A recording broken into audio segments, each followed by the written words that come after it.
you to tell me a story about that wasp that you used to tell me about. The way the story began was we were talking about Darwin. And when he started the thing, he was a Christian. As he got further and further into his study of evolution, and he saw this travail at every level, that the animals were all eating each other, and it was just this conflict universe where the strong were eating the strong, the adaptable were trying to adapt. A particular wasp down in South America that apparently would capture its victim and would insert its eggs up the anus of the living animal, where they would incubate, and they would slowly eat this living animal and devour it. And so that did it for Darwin. He said, if there is a God, we really should avoid him. But let us pray there's not a God that could allow this kind of travail to continue at every level. The savage garden, everywhere he went, it was dog eat dog. That particular story was interesting about how he lost his religion rather than gained a religion.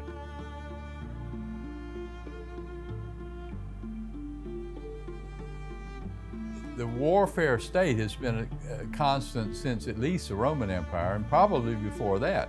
I mean, the vendors who sold the tools of war, who sold the gladios, the little short swords, who sold the equipment, everybody who is a provisioner to war does quite well.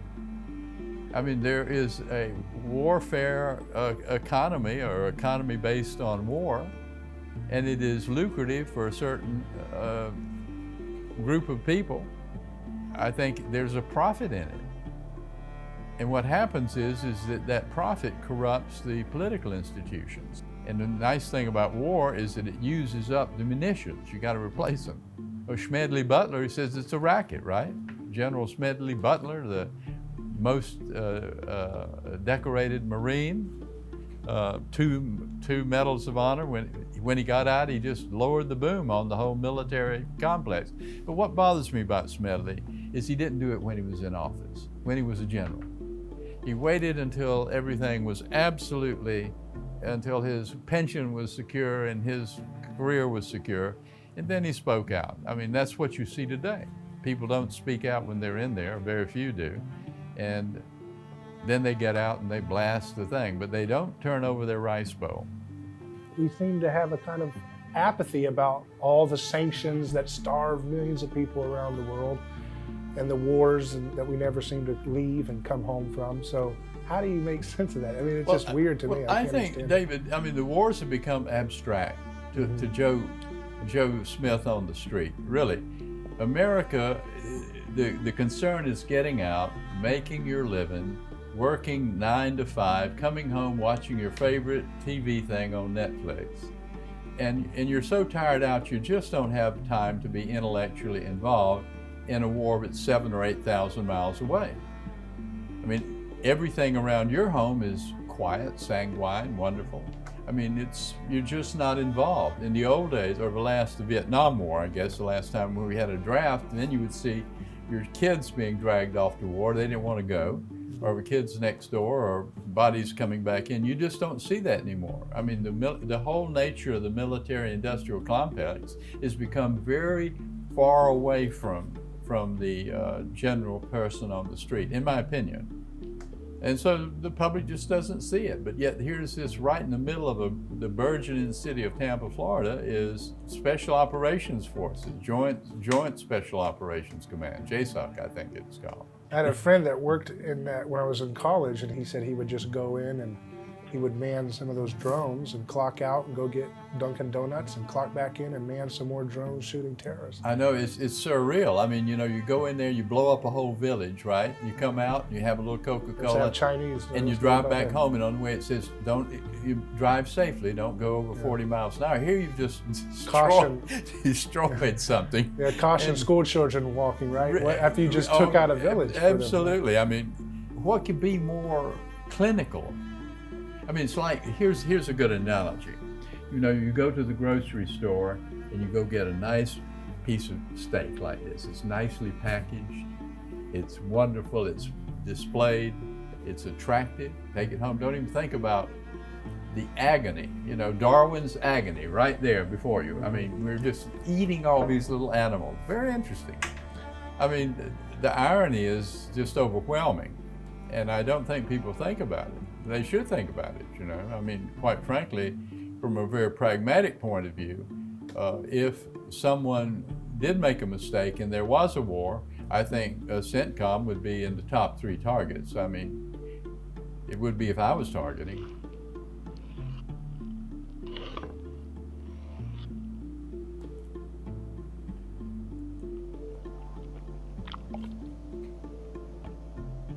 So that kind of ties into the idea that our monetary system, in order to maintain itself, must be tied to our perpetual military interventions around the world, right? Because we export our inflation, right? We get people to buy our dollars, and then we're able to export the effects of our consumerist economy, right? We don't feel all that money that the central bank creates.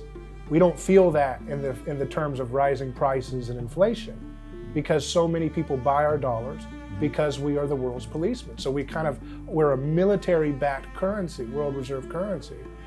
Well, I don't know. I mean, it sounds good. I mean, we're on the same program. To me, it seems like the amount of money that we create out of thin air through our Federal Reserve system. But they just print it. I mean, the Central Reserve Bank is what enables all of this nonsense. I mean, the situation with the Chinese, we send our little pieces of paper over there for their products, IOUs. They hoard these IOUs. At some point, they have been trying to buy companies back here in America and turn those IOUs into hard assets. We continually throw roadblocks in the way of their repatriating, or they're turning those IOUs into hard assets. At some point, they're going to lose confidence in those IOUs, or I would. In other words, you gave me an IOU, I'd like to trade it for whatever, a trucking company in New Jersey. Well, no, that's a strategic trucking company. You can't do that. It's a national security. You can't do it. There is an Israeli historian, philosopher. He's just written a book called Sapiens, and a couple of other things. Very interesting guy. His name's Harari. That's his last name. And he talks about the myths that we live with. I mean, and how he says, this myth of country. There's no country. Just we agree that, it's a myth. He says people fight over all these myths about country and religion and what other the myths. But the one myth they don't fight over is money. They all agree on the money myth. All these goodies that have all these emotional ties to people. I need health care, I want it free, or I need college, I need it free. I need Green New Deal, I want my solar panels free or subsidized.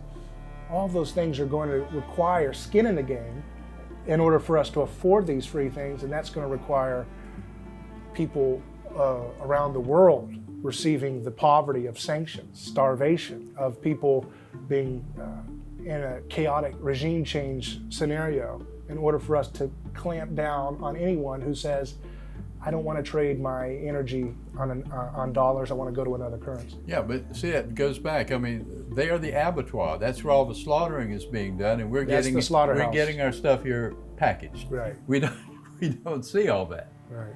Or most of us don't.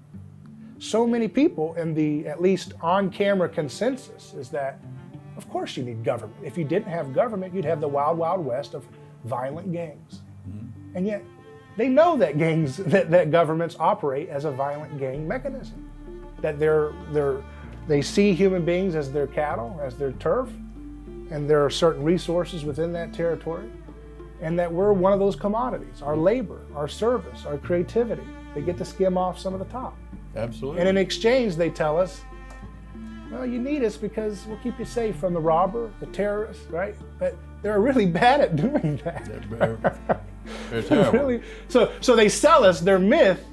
Their biggest selling point is, look, we're awful, but we do keep away a killer. We keep away Jeffrey Dahmer and Ted Bundy. They won't kill people if we're around. And we'll keep the guy that steals the thing out of your garage. We'll make sure he gets caught. So you can put up with our intrusion into your liberty, your property, your freedom, your labor, because at the end of the day, I mean, we got to keep you from the boogeyman. So it's okay to let us be a boogeyman. I think that's a religion, in my opinion. Well, I mean, that's human nature is nothing new here. It's just been going on since we've been, I suppose, as a race. Yeah. Or as a species. I don't know what else can be said after such an eloquent disquisition on that. So when the first time I met you, you were my first class in university, Mm-hmm. and the class was influencing public opinion, Mm-hmm. and it was an interesting class. And you were the first guest lecturer at that class, Mm-hmm. and you were presenting this idea called mice. Mm-hmm. Well, there It's were all two about the things. There mice. were two things. It said all you need to know about shaping public opinion and controlling people is mice, and you need to know why people are here. They're only why they do anything, and there are only two reasons they do anything, and one is seeking pleasure, and the other is avoiding pain. Anything you do, anything a human being does in his day, us sitting here, are we seeking pleasure? Are we avoiding pain by sitting here? If you interpret all behavior in that concept of it, everything that a human being does during the day is influenced by a motivation to seek pleasure or avoid pain. Mm-hmm. It's a very enlightening thing to think about. It's very simple. The second thing about mice is the way to influence is money, ideology, compromise, and ego. The easiest way to control someone is money.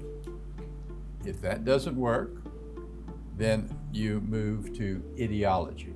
You say, in the way that works, you say, you and I really believe the same sorts of things. We really ought to be on the same team. We're both conservatives. We're criticized by the people, but ideologically we're alike. So you try to get them with ideology. Compromise, of course, we're just seeing a good example of this with Mr. Epstein. Compromise is catching people of power or anybody in a compromising situation. You can do it with drugs. You can do it with sex.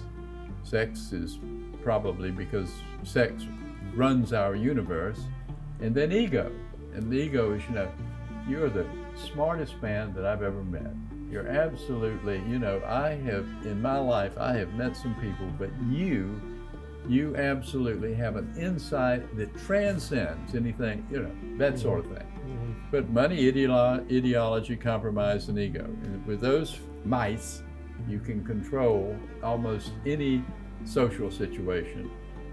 And with the overriding context being that what are these people doing here? Are they seeking pleasure or are they avoiding pain? The 8 o'clock board meeting in a corporation. Mm-hmm. Guys sitting around there, are they seeking pleasure or avoiding pain? Well, some are maybe seeking pleasure, some are avoiding pain. But anyway, those are concepts that you can use to move yourself into a position of control in a situation.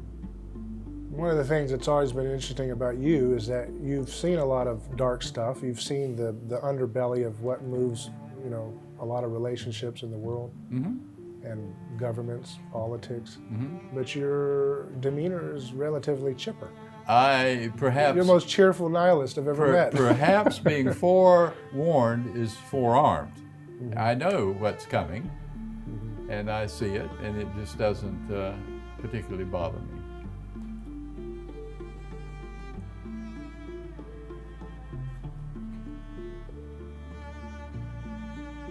So you live in a parasitical universe, though. Well, I'm just doing the best I can, David. I'm just doing the best I can.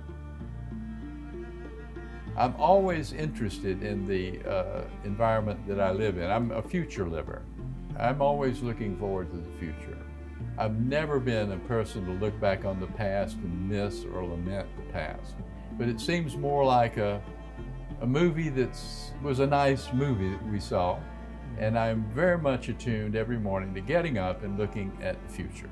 Look at us. We grew up from the get-go watching these movies where they're good guys and bad guys, and the way that you resolve a problem is to go shoot a bad guy. Mm-hmm. I mean, the police today, in the old days, they didn't say bad guys, please. But in the last 5 or 10 years, they talk about who is the bad guy? The bad guys. Now we're absolutely back to Tom Mix and the old cowboy people looking for the bad guys. And they're good guys and bad. Very simplistic. Yeah. Well, life isn't that way. I mean, somebody's not totally bad and somebody's not totally good.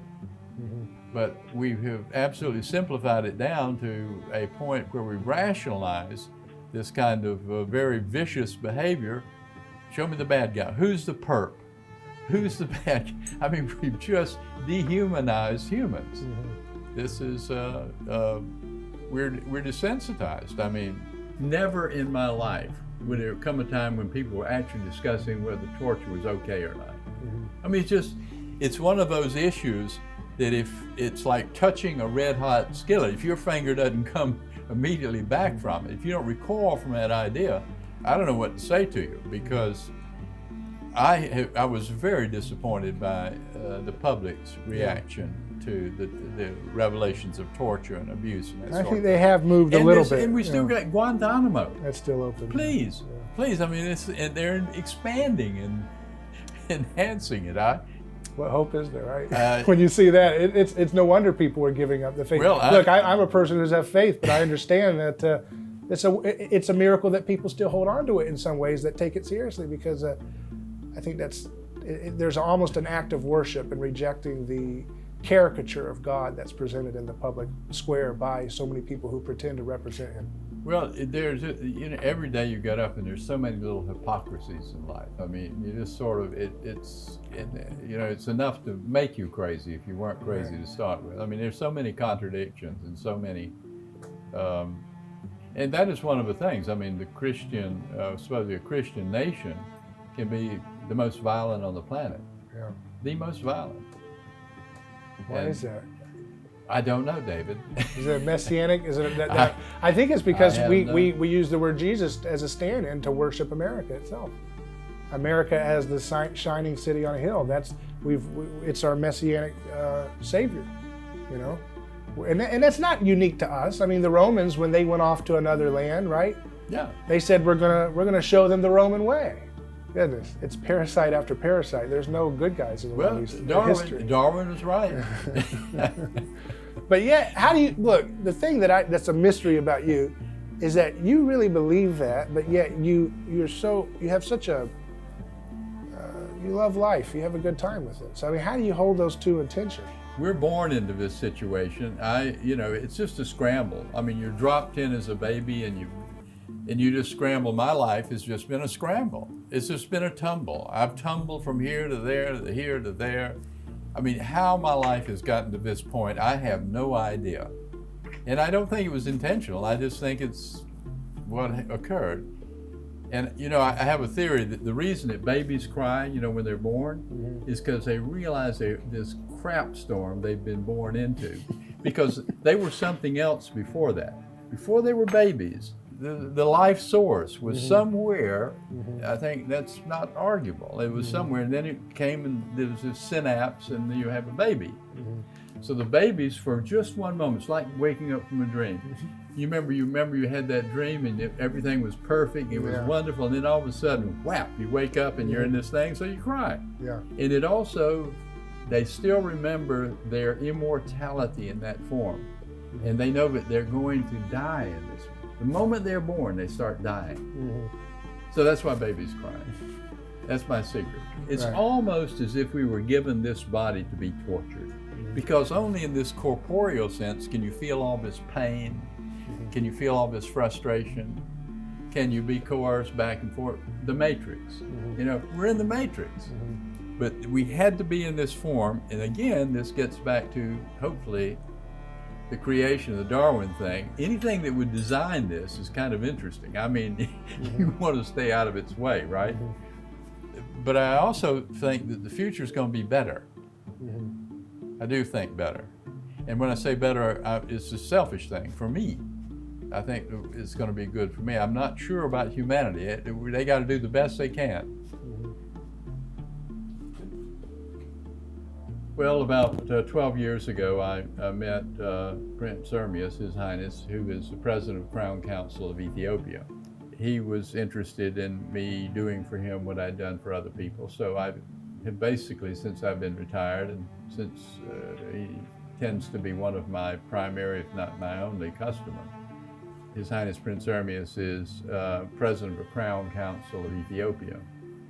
And what the Crown Council of Ethiopia is it is a group that the Ethiopians has left over time, left Ethiopia primarily since the overthrow of his grandfather, Haile Selassie, in I think it was 75. The last Christian emperor, by the way. Tell us a little bit of his story there, because he's a legendary figure for... Haile Selassie was named originally was Tafari Markonnen. That was his family name.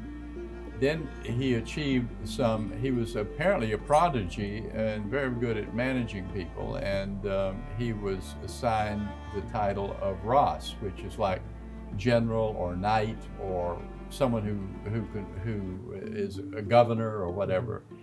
And he so he became Ras Tafari.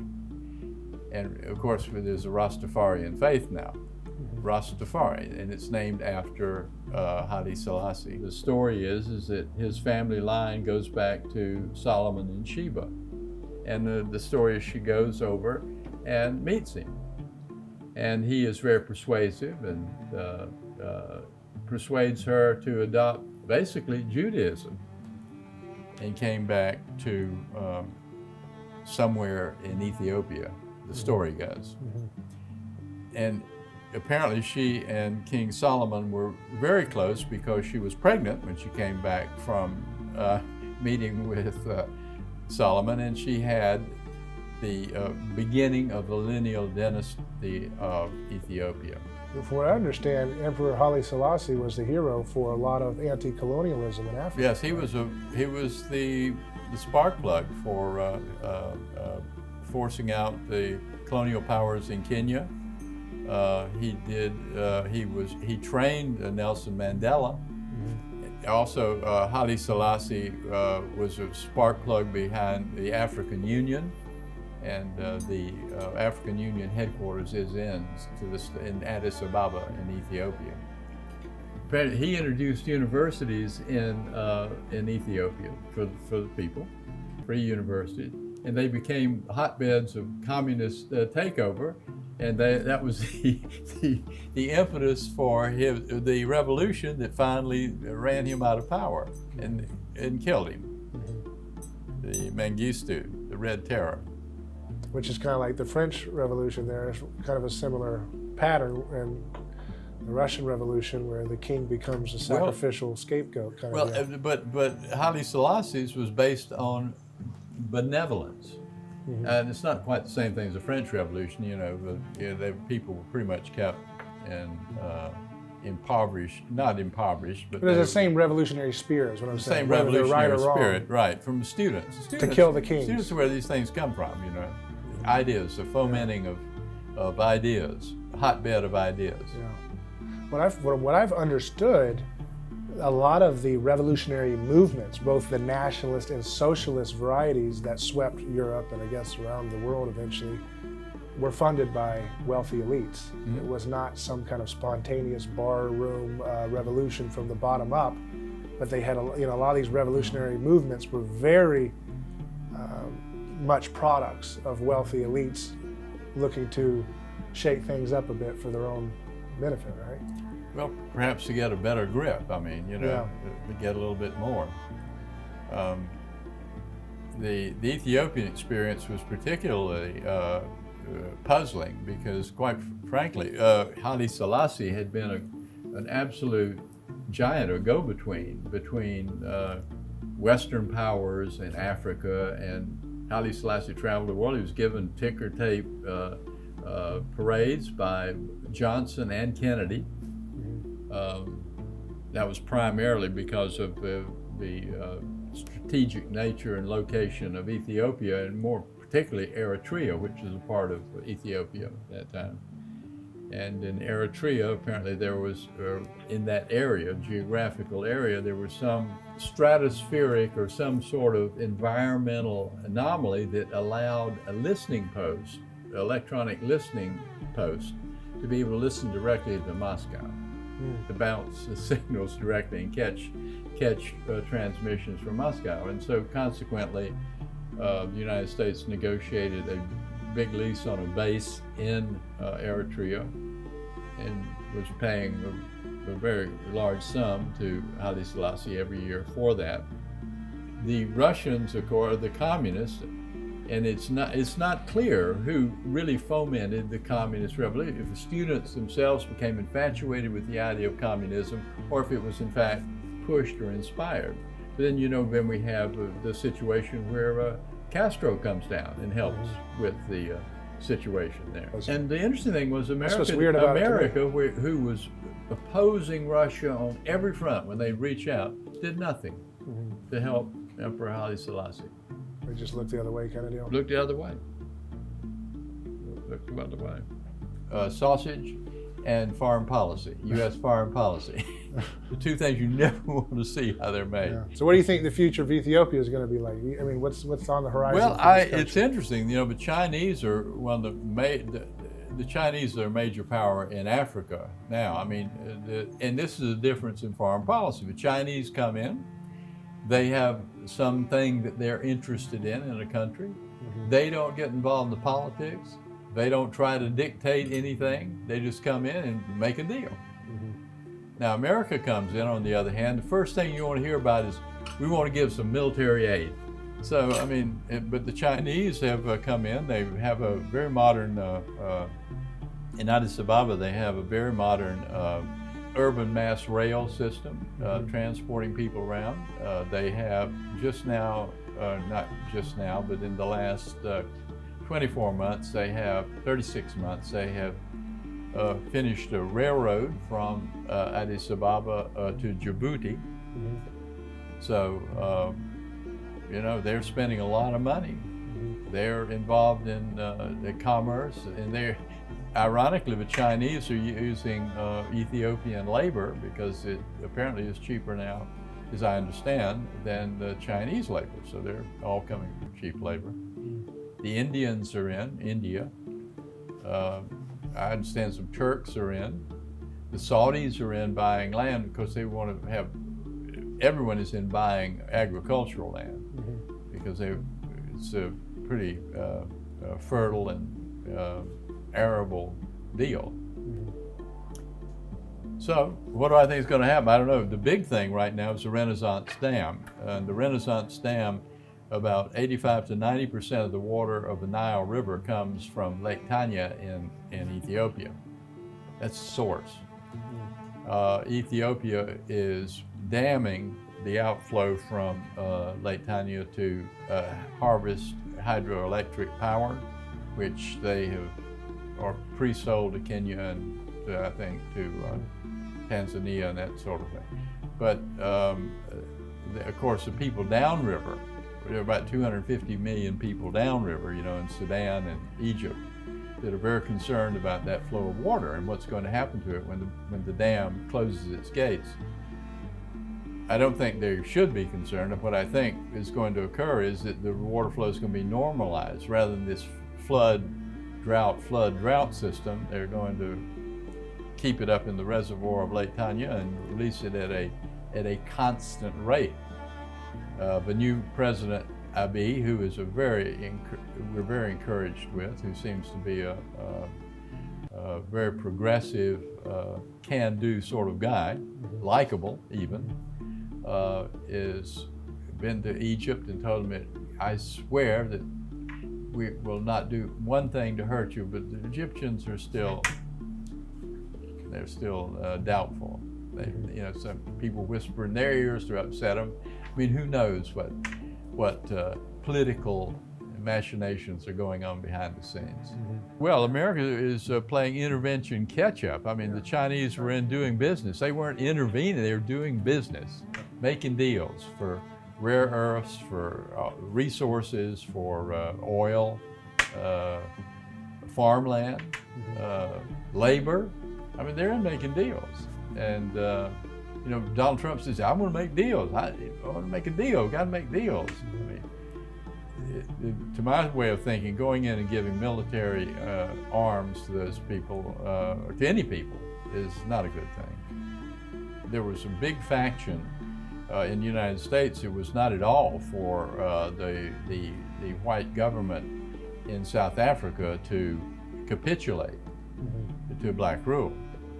And again, Haile Selassie was a big factor in that occurring. So one could argue, coming back to why we didn't intervene in Ethiopia when he was overthrown by the communists, might have been, some institutional payback from DC. We demonized the Mau Mau in Kenya. I mean, we all saw those pictures of the Mau Mau throwing out the British and the train coming back down the track full of nuns, and they were all going to be taken over by the Mau Mau and that sort of thing. But we grew up with that. That was our story, our episode. But what Trotsky said, if you're going to make an omelet, you got to break eggs. Do you see any hope for our appetite for war overall, or do you think we'll just continue in a perpetual grinding out towards, because in my opinion, I think we are losing appetite for war. I do. I don't know if it's going to translate into a change, but at some point, it can only handle so much, I forget who did. I wish I could remember, but that was at a meeting of a Future Freedom Foundation in Washington. And we had this lovely speaker. I know him, I just can't recall his name right now, but he's from Louisiana. And the question was, when will the Americans come to the realization and this enlightenment about war? And he says, don't count on it. He says, the only thing that'll end this war is when they can't afford it anymore. Now that's pretty dark, but he convinced me. I kind of listened to him. It'll take. And quite frankly, you think about the history of empire. Isn't that the history of empire? They just keep on fighting until they go broke. Yeah. My wife we were talking about the fall of empire. When we were, I think we were someplace in Europe, and she says, Owen, don't worry about the American empire falling. She says, we'll be a great tourist attraction. Look at this town. It is a great tourist attraction. And this was once the greatest empire. I think we were in Spain. Barcelona, that's where we were, Barcelona. She says, we will just be another tourist attraction. So then you won't even notice that we're not the most powerful anymore. And I said, well, I've never been concerned about being the most powerful, but I think you've got something, because you think about it. All the great we go to Italy to go to see the ruins of empire, or we go to London to see the ruins of empire. Yeah. Or we go to Italy, we go to Venice, we go everywhere you go. I mean, there's an empire. I wish I could be more upbeat about, do I think that we're becoming more spiritual? No, I don't. I think we're becoming trans-spiritual. I mean, we're doing something else in that regard. I wish it were different. The millennials are less religious. They're less interested in children. Maybe they want a religion, but it has to be carefully crafted by Lucasfilms and with footnotes. I mean, what do you think? I mean, you think you've had to take the opposite opinion, that we are becoming more... It's in fits and starts, less violent, but violent, it's not, I see history as not a trajectory like this. I see it as going up and then little swirls, downward cycles of hell and awful things, but it's kind of slowly going up. And it's not a perfect cyclical pattern. It's big downward swings and then up and then big downward, and it's slowly moving upwards, I think. That's my general opinion. And it doesn't mean that, it's not on autopilot. We have a radical free will choice to decide whether we're just going to be locked in a bystander effect while people continue to chew people up in a meat grinder of stupidity, or whether we're going to take our time in this earth and make the meaning count, make our time count, make our role model at least somewhat try to be consistent. And that's what I'm trying to to suggest is the only way to kind of feel like you've done something that gives you a little bit of peace. Because once you understand, once you see the sausage, or whatever you want to call it, of the carnality, the violence of so much of governance, you have an obligation at that point. I think a lot of people are ignorant about that, and I don't think they see it, and so for them, I'm kind of like very gracious to them, like, you don't get it, so I'm not going to give you a hard time. But once you see it, you have a choice to make. You're either going to find a way to numb it out and go back into just yourself, or try to do a little bit to make that machine grind a little less efficiently. I do believe this, that a lot of us, what you're doing, you're throwing pebbles in the lake, and you're making ripples, and I don't know what, but they will do something. I mean, it's going to do something. I mean, it's the butterfly flapping its wings affects the hurricane coming in, or that sort of thing. And so I do believe, and there's another old saying, it says, academics' ink lasts much longer than martyrs' blood. Yeah. In other words, stuff written down and it's out there and going. I mean, rather than martyring yourself in front of a truck or a policeman or whatever, you get your thoughts out there, keep hammering, just keep pushing. And if that makes you happy, see, I'm seeking pleasure trying to do that. Right. And I'm not avoiding pain, I'm just seeking pleasure. It's pleasurable to me to try to say don't kill each other. I mean, well, look, it's all about, to me, again, to use that metaphor of looking and seeing how the violence is done and seeing it for what it is. It has an effect.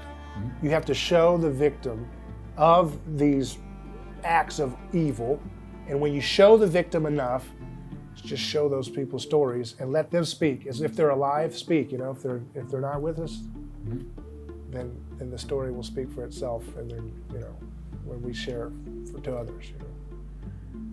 Well, but it again, it is, the reality is that every day, I mean, we've institutionalized this violence. I mean, every moment we're sitting here, our boys are over there killing somebody. Somehow we're killing somebody. I mean, it's just a machine. It's an institutional policy. We're out just killing people. I mean, our government is by the hour. Right. I mean, it's overwhelming. It's almost too much to think about. The truth is like a lion. You don't have to defend it. Let it go, it'll defend itself. Yeah. That's it. That's it.